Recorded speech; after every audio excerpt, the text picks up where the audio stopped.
All right, everybody, welcome back. We are jumping into a deep dive today all about identity. Yes. And we're not just talking about, like, who you are. Yeah. You know your basic information. Right. But how your identity really shapes what you do. Yeah. And we've got some really fascinating psychology research to unpack today. Absolutely. I think you're going to find it pretty eye-opening. So to help us break it all down, I've got with me, as always. Always happy to be here. Wonderful. Well, I'm so glad to have you here. So let's start with, the big picture here. I think a lot of times we think about identity as just this label. Right. Like I'm a this or I'm a that. But what this research is showing is that it goes so much deeper than that. How can we sort of like break that down? Yeah. I think what's often missed is that identity is actually a driving force for our actions and the outcomes that we have in our lives. It's not just a label. It's something that really can shape our experiences. I love that. And this source is really challenging this idea that, our identities are just set in stone. Like once you get that label, that's it. You're stuck in that box.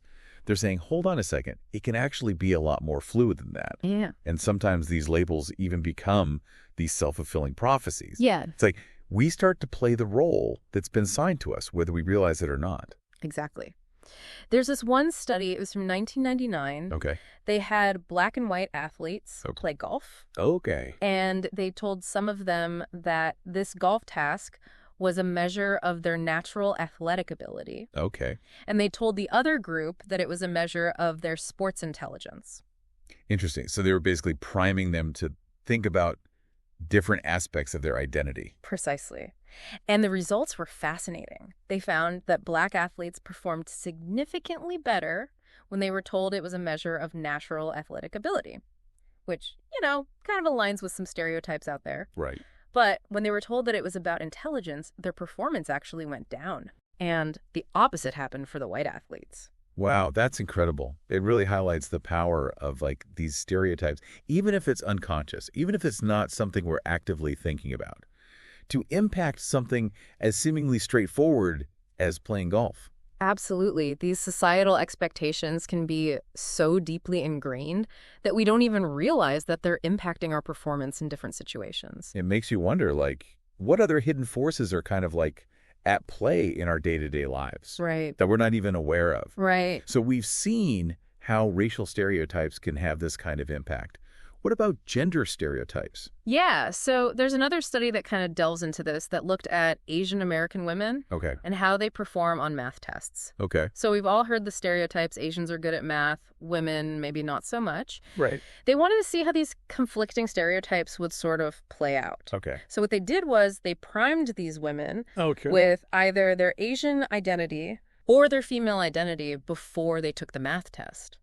And so they were basically just kind of nudging them subtly to think about one part of themselves. Exactly. More so than the other. Exactly. And what's fascinating is the same women perform differently, depending on which identity was highlighted. Oh, wow. So the ones that were primed with their Asian identity, they aced the test. And then the ones who were primed with their female identity, well, they didn't do as well. Oh, my gosh. That is wild. It's kind of funny, but also kind of frightening to think about how much these external perceptions can actually influence our abilities. That's actually a real thing. It's called stereotype threat, where you're so worried about confirming a negative stereotype that it can actually make you perform worse. Makes you wonder, how often are we unknowingly influenced by those same things? Absolutely. But here's the good news. Okay, good. Because I was about to get really depressed. What's the good news? The good news is that this source argues that we're not stuck with these limiting narratives. Yeah, okay. We can actually rewrite our identities, not by rejecting who we are, but by challenging the negative stories we've internalized. I love that.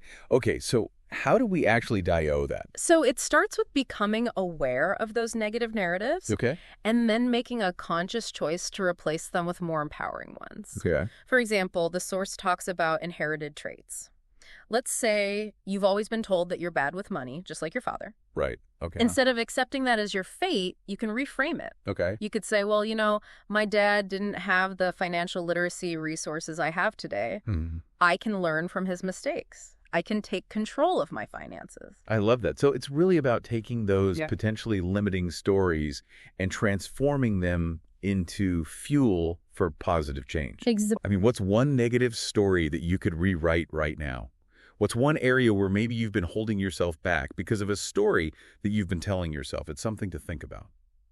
Well, this has been an incredibly thought-provoking deep dive. I have to say, if we can truly shape our identities, if we can actually choose the stories that we tell ourselves, just imagine the potential that we could unlock. What amazing things might you achieve just by changing your narrative?